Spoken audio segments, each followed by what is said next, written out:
warahmatullahi wabarakatuh. Perkenalkan, nama saya Nur Amalina dari kelas 4B.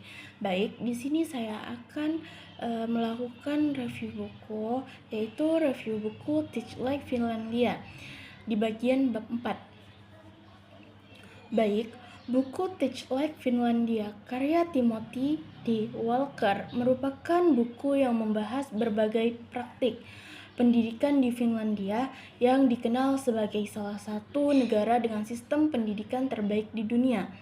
Pada bab 4 yang berjudul Mastery atau penguasaan, penulis menjelaskan bagaimana guru-guru di Finlandia membantu siswa mencapai pemahaman yang mendalam terhadap materi pelajaran. Bab ini memberikan pemahaman bahwa tujuan pendidikan tidak hanya sekedar membuat siswa mendapatkan nilai yang tinggi, tetapi juga memastikan bahwa siswa benar-benar memahami apa yang mereka pelajari dan mampu menerapkan dalam kehidupan sehari-hari. Setelah membaca bab ini, saya mendapatkan banyak wawasan baru mengenai proses pembelajaran yang efektif. Selama ini, banyak orang menganggap bahwa keberhasilan belajar hanya diukur dari nilai, ujian, atau peringkat di kelas. Namun, Timothy D. Walker menjelaskan bahwa penguasaan belajar yang sesungguhnya terjadi ketika siswa memahami konsep, mampu menghubungkan pengetahuan dengan kehidupan nyata, serta dapat menggunakan pengetahuan tersebut untuk memecahkan masalah. Dengan kata lain, belajar bukan hanya menghafal materi, tetapi memahami dan menggunakannya secara bermakna. Salah satu hal yang paling menarik dalam bab ini adalah penjelasan tentang pentingnya mengajarkan konsep dasar dengan baik. Guru-guru Finlandia tidak terburu-buru menyelesaikan seluruh materi pelajaran.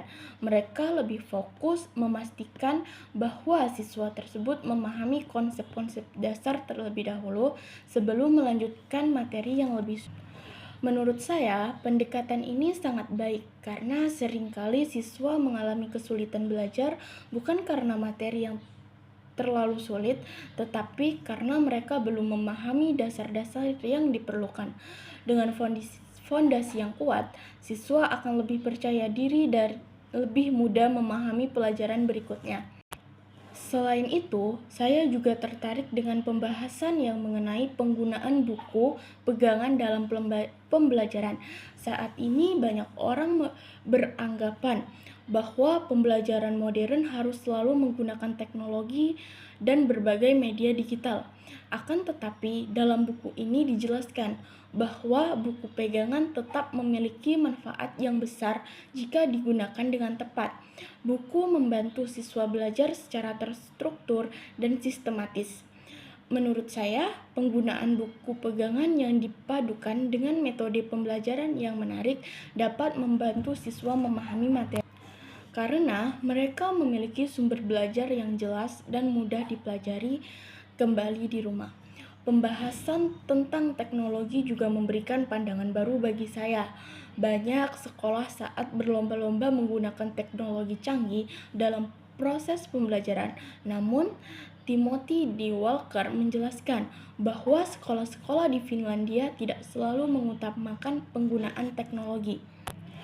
Teknologi hanya digunakan jika memang dapat membantu siswa memahami materi pelajaran. Fokus utama tetap berada pada kualitas pembelajaran dan interaksi antara guru dan siswa. Menurut saya, pandangan ini sangat relevan karena teknologi hanyalah alat bantu.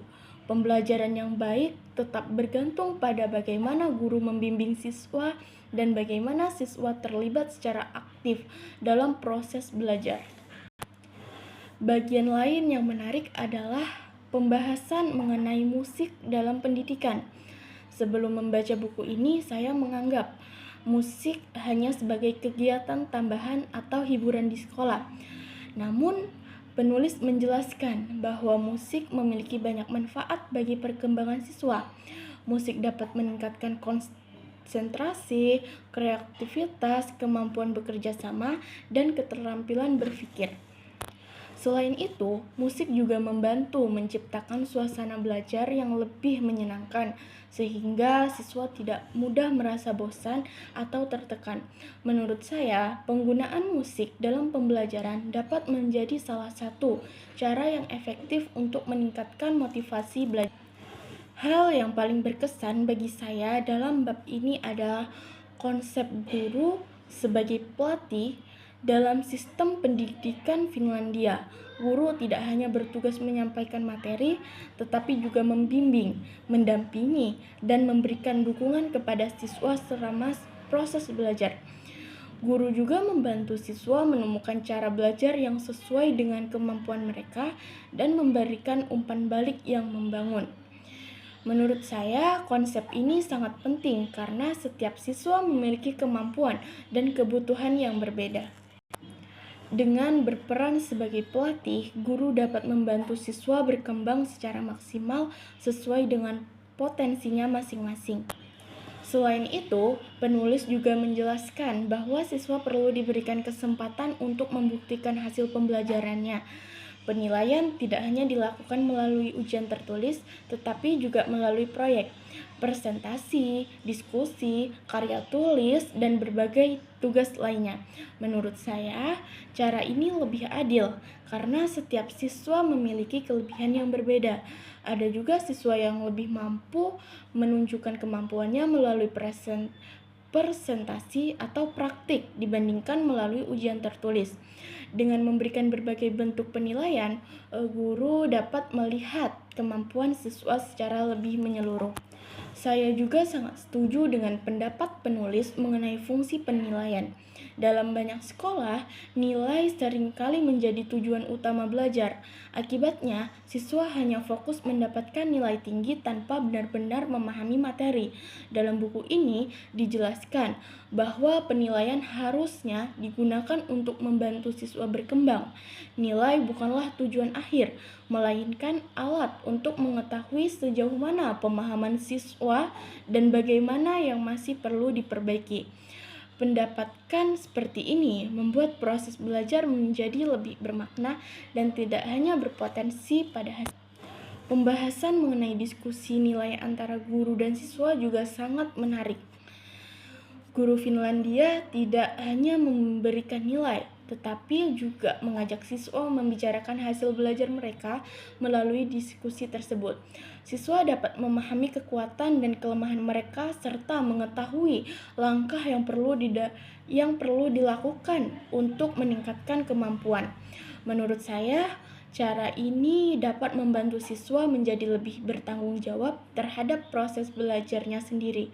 Siswa tidak hanya menerima nilai secara pasif, tetapi juga belajar melakukan refleksi diri dan menetapkan target perbaikan.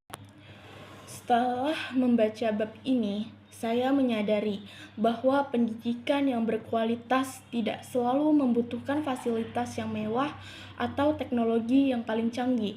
Yang terpenting adalah bagaimana guru ini menciptakan pembelajaran yang bermakna, memberikan dukungan kepada siswa, dan membantu mereka mencapai pemahaman yang mendalam. Pendidikan ini seharusnya membantu siswa menjadi individu yang mampu berpikir kritis, mandiri, kreatif, dan bertanggung jawab, bukan hanya menghasilkan siswa yang pandai mengerjakan ujian. Secara keseluruhan, saya sangat menyukai isi bab 4 dari buku Teach Like Finland. Bab ini memberikan banyak inspirasi dan pelajaran yang dapat diterapkan dalam dunia pendidikan. Saya belajar bahwa penguasaan belajar tidak diperoleh melalui hafalan atau tekanan untuk mendapatkan nilai tinggi, melainkan melalui proses belajar yang terarah, bimbingan guru yang baik, latihan yang bermakna, serta penilaian membantu siswa berkembang. Menurut saya, konsep-konsep yang dijelaskan dalam bab ini sangat relevan untuk diterapkan dalam pendidikan di Indonesia, karena dapat membantu menciptakan suasana belajar yang lebih efektif, menyenangkan, dan berpusat pada kebutuhan siswa. Oleh karena itu, saya menganggap buku Teach Like Finlandia sebagai salah satu buku pendidikan yang sangat bermanfaat dan layak dibaca oleh guru. calon guru, mahasiswa pendidikan, maupun siapa saja yang memiliki perhatian terhadap perkembangan dunia pendidikan. Baik, itu saja review tentang buku bab ini. Wassalamualaikum warahmatullahi wabarakatuh.